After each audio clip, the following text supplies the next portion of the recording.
Assalamualaikum warahmatullahi wabarakatuh. Pertama-tama, saya ingin perkenalkan terlebih dahulu. Nama saya Asep Rana Perwadi dengan NIM 642255063. Kemudian saya juga bersama rekan saya. Nama saya Karisma Dewi Yasinta dengan NIM 6425238. Oke, di sini kami akan menjelaskan penerapan metode transportasi pada perusahaan CP Metalindo Perkasa. Adapun dengan mata kuliah riset, penelitian, bisnis dengan dosen pengampu Bapak Peter Raja Guguk DRS. Adapun untuk case pada studi kasus kali ini kami meneliti tentang perusahaan CP Metalindo Perkasa. Jadi ada case baru-baru ini menerima pesanan bracket dari tiga entitas corporate. Yang pertama PT Sigma Mekanika Utama atau SMU, kemudian PT Jaya Sentosa atau kita singkat JSI, kemudian dan PT Prima Komponen Global atau PKG. Dari ketiga perusahaan tersebut, PT Sigma Mekanika Utama atau SMU memesan sebanyak 300 unit, kemudian PT JSI 400 unit, kemudian PT PKG 600 unit. Nah, untuk memenuhi perusahaan ini, Sipi Metalindo Perkasa mengandalkan kapasitas produksinya yang tersebar di tiga fasilitas gudang. Gudang satu memiliki kapasitas produksi 500 unit, gudang 2 500 unit, kemudian gudang 3 memiliki kapasitas 300 unit. Nah, di sini kami sudah membuat tabelnya, kemudian kami juga membagi dari semua metode-metode transportasi dari NEC, LC, FAM, dan stepping stone. Kemudian untuk selanjutnya dijelaskan oleh Mbak Karisma. Jadi yang pertama itu ada metode NBC. Nah, cara pengerjaannya itu kita mulai dari yang paling kiri. Nah, di paling kiri itu ada PT SMU dan Gudang Satu. Karena si Gudang Satu itu dia penawarannya 500, sedangkan untuk SMU, PT SMU dia permintaannya 400. Jadi di kolom pertama kita masukkan 400. Selanjutnya di PT JSI untuk memenuhi penawaran dari gudang satu 500 karena sudah dikurangi dengan 400 kita masukkan 100. Selanjutnya untuk gudang satu penawarannya sudah habis, kita lanjut ke gudang 2. Untuk PT SMU gudang 2 juga sudah habis. Nah, untuk PT JSU di sini kita masukkan 200 karena penawaran dari gudang 2 itu 500 dan permintaan dari JS-nya 300. Lalu di PT PKG-nya untuk memenuhi penawaran dari gudang 2, kita masukkan sisa dari 500 pengurangan 200 itu yaitu 300. Selanjutnya, di gudang 3, penawarannya itu 300. Karena untuk PT SMU dan JSI sudah terpenuhi, kita masukkan sisanya di PT PKG, yaitu 300.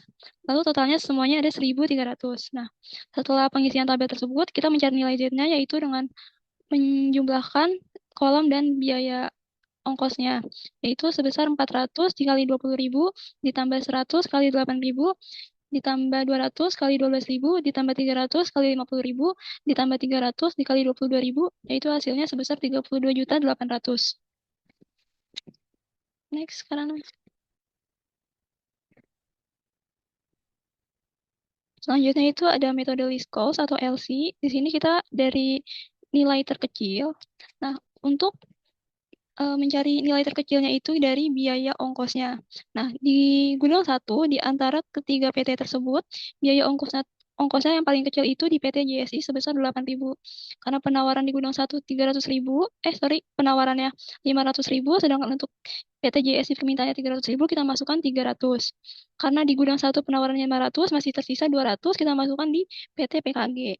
Selanjutnya, untuk gudang 2, dia nilai terkecilnya di 12.000 di PT JSI, tapi karena dia permintaannya sudah terpenuhi, kita masukkan ke nilai terkecil kedua, yaitu di PT SMU. Dengan permintaannya 400, kita masukkan 400, dan penawaran di gudang keduanya itu 500, tersisa 100. Nah, sisa dari penawaran itu kita masukkan di PT PKG. Selanjutnya di gudang 3, karena PT SMU dan PT JSI permintaannya sudah terpenuhi, kita masukkan di PT PKG sebesar 300. Lalu jika semua permintaan dan penawarannya sudah terpenuhi, kita masukkan nilai Z-nya yaitu 400 dikali 18.000 ditambah 300 dikali 8.000 ditambah 200 dikali 28.000 ditambah 100 dikali 50.000 ditambah 300 dikali 22.000, yaitu sebesar 26.800.000. Karena boleh diperbesar nggak?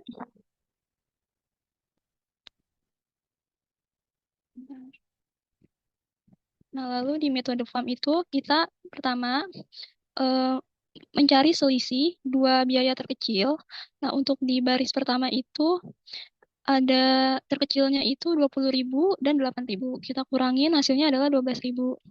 Lalu untuk baris kedua itu dua biaya terkecilnya adalah 18.000 dikurangi dengan 12.000 hasilnya 6.000. Lalu baris terakhir itu terkecilnya dua biaya terkecilnya 12.000 dikurang 10.000 hasilnya sama dengan 2.000. Lalu kita cari selisih biaya terkecil di kolom. Untuk di kolom itu dua biaya terkecilnya 18.000 dikurang dengan 12.000 hasilnya 6.000. Lalu di kolom kedua 10.000 dikurang 8.000 hasilnya 2.000. Dan di kolom terakhir 28.000 dikurang 22.000 hasilnya 6.000. Nah, setelah mencari selisihnya, itu nilai terbesarnya ada di baris pertama yaitu 12.000. Nah, karena dia di gudang satu penawarannya 500, kita masukkan di biaya terkecilnya itu biaya terkecilnya di PT JSI sebesar 300. Lalu untuk memenuhi penawaran dari gudang satunya yaitu 200 kita masukkan di PKG. Selanjutnya di gudang 2 dengan penawaran 500 dan permintaan dari PT SMU-nya adalah 400, kita masukkan di kolom PT SMU-nya 400. Lalu untuk memenuhi penawarannya sisa 100 kita masukkan di PT PKG. Selanjutnya di gudang 3 karena PT SMU dan PT JSI sudah terpenuhi permintaannya, kita masukkan 300 di PT PKG. Kalau tabel sudah terpenuhi, kita cari nilai Z-nya yaitu 400 dikali 18.000 ditambah 300 dikali 8.000 ditambah 200 kali 28.000 ditambah 100 dikali 50.000 ditambah 300 kali 22.000. Hasilnya yaitu 26.800.000.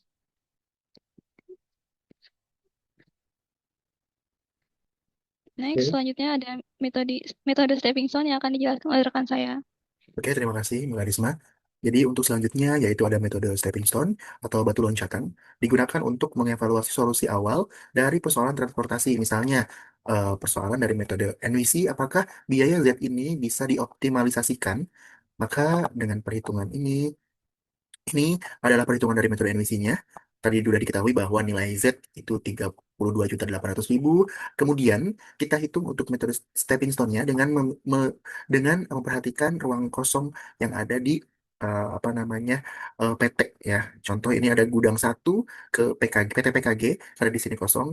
Maka dengan rumus 28.000 dikurangi 8.000 ditambah 12.000 dikurangi 15.000. Jadi arah panahnya ke sini dari 28.000 kemudian kurang 8.000 ditambah 12.000 kemudian dikurang 50.000 dengan hasil minus 18.000. Nah, kemudian ini masih minus maka kita cari alternatif lain. Kemudian kita lanjut ke gudang 2. Gudang 2 ke PT SMU ini sih masih kosong dari 18.000 kemudian dikurangi 20.000 kemudian ditambah 8.000 dikurangi 12.000 masih sama hasilnya negatif. Kemudian di sini juga ada yang masih kosong dua lagi di gudang 3 ke PT JSI. Nah, ini dengan total 26.000. Kemudian dari G3, gudang 3 ke PT SMU, itu dengan total 16.000 dengan perhitungan 12.000, 12.000, kemudian dikurangi 20.000, kemudian ditambah 8.000, kemudian dikurang 12.000 di sini, kemudian ditambah 50.000, kemudian dikurang 20.000 dengan hasil 16.000. Nah, kemudian karena kita ingin mengoptimalisasikan biayanya, maka kita press lagi untuk apa namanya untuk permintaannya ya. Contohnya dari sini di PT PKG kita buat jadi 100, kemudian di PT JSI dibuat 200, kemudian di PT SMU juga dibuat 200.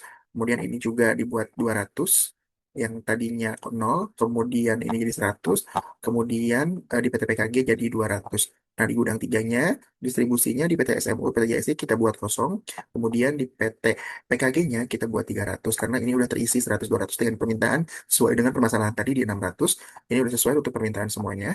Nah, kemudian kita hitung juga untuk ruang kosong yang ada di masing-masing gudang. Nah, di sini yang tertera hanya dua gudang yang kosong. Yang pertama itu di G3, kemudian PTSMU dengan perhitungan 12.000 dikurangi 18.000 ditambah 5.000.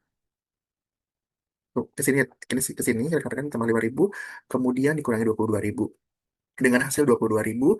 Kemudian di G3 JSI ini udah positif, kemudian di G3 JSI gedung gudang 3 ke JSI juga perhitungannya itu 26.000 dan positif. Maka karena ini sudah positif semua, kita hitung nilai Z-nya untuk memastikan bahwa perhitungan optimalisasi ini udah optimal dari biaya NWC tadi sebesar 32 juta. Nah, kita hitung cari Z-nya dari 200. Ini ya teman-teman 200 dikali 20.000, kemudian ditambah 200 kali 8.000, kemudian di 100 dikali 8.000, ditambah 200 kali 18.000, kemudian ditambah 100 kali 12.000, kemudian 200 kali 50.000, kemudian ditambah 300 dikali 22.000 dengan nilai Z yaitu 29.800.000. Nah, metode stepping stone ini mengevaluasi setiap sel kosong rutu yang belum digunakan. Apakah bisa membuat total biaya distribusi turun? Nah, dihasilkan dari tadi metode NVC dengan total biaya 32.800. Setelah optimasi, itu nilai Z-nya di angka 29.800.000. Terima kasih. Itu adalah penjelasan dari kelompok kami. Mohon maaf apabila ada kurangan. Ditutup. Wassalamualaikum warahmatullahi wabarakatuh.